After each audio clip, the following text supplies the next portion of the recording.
Ang hari ay siyang namumuno sa isang bansa gaya ng bansang Israel. Kung ang Diyos ang pumipili ng hari para sa bansang Israel, ano kaya ang katangian para mapiling hari?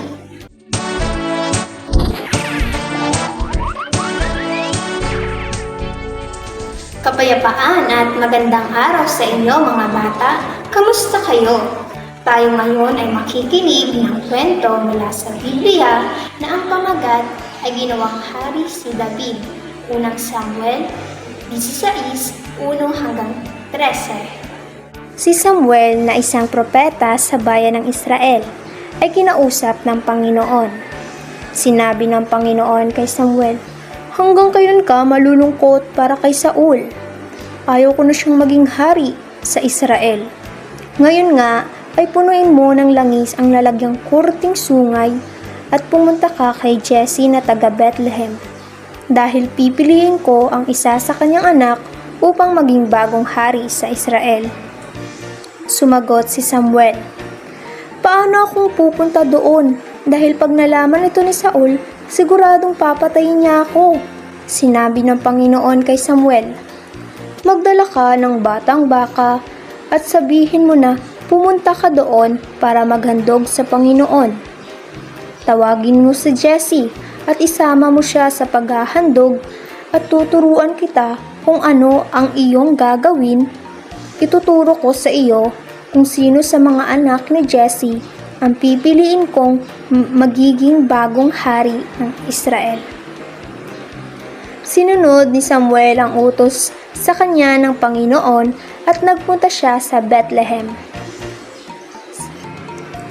Sinalubong siya ng mga pinuno sa bayan na may takot at panginginig at nagsabi, "Sa ikabubuti ba namin ang pagpunta mo dito?" Sumagot si Samuel, "Oo, narito ako para maghandog sa Panginoon. Maganda kayo at sumama kayo sa akin." Pinaghanda rin niya si Jesse at ang mga anak nito para sa paghahandog sa Panginoon. Nang makarating na sila, nakita ni Samuel si Eliab at pinagmasdan niya ito at sinabi niya sa sarili na siya na siguro ang pinili ng Panginoon. Ngunit sinabi sa kanya ng Panginoon, "Huwag mong tignan ang kanyang taas at ang kanyang mukha, sapagkat hindi siya ang pinili ko." Ang Diyos ay hindi tumitingin na katulad sa pagtingin ng tao.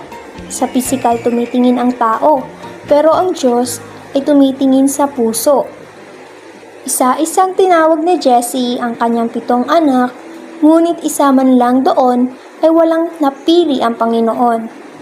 Kaya, nagtanong si Samuel kay Jesse, "Mayroon ka pa bang anak na wala rito?" "Meron pang isa, ang bunso na nagpapastol ng mga tupa. Siya ay si David."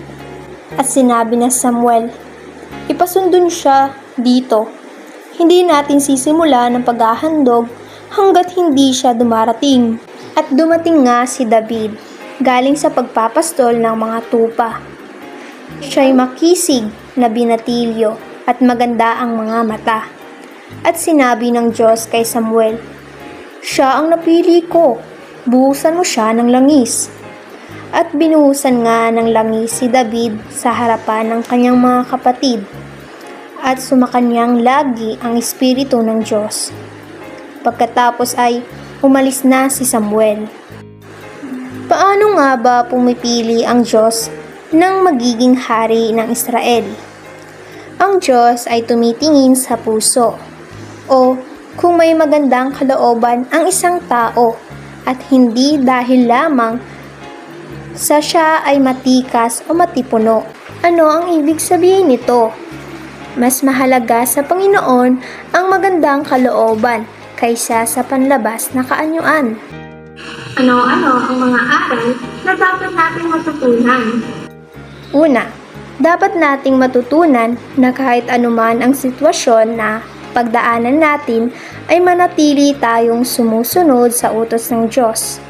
Gaya ni Samuel, hindi niya magagawa ang utos ng Diyos kung mananatili siya sa takot kay Saul. Huwag tayong matakot na sundin ang kalooban ng Diyos. Pangalawa, ang Diyos ay tumitingin sa puso. Hindi sa pagtingin ng tao tumitingin ang Diyos. Kung maganda ba ito o hindi. Kung matangkad ba ito o hindi. Tinitingnan ng Diyos ang kabutihan ng isang tao, gaya nga ni David na pinili niyang maging bagong hari ng Israel.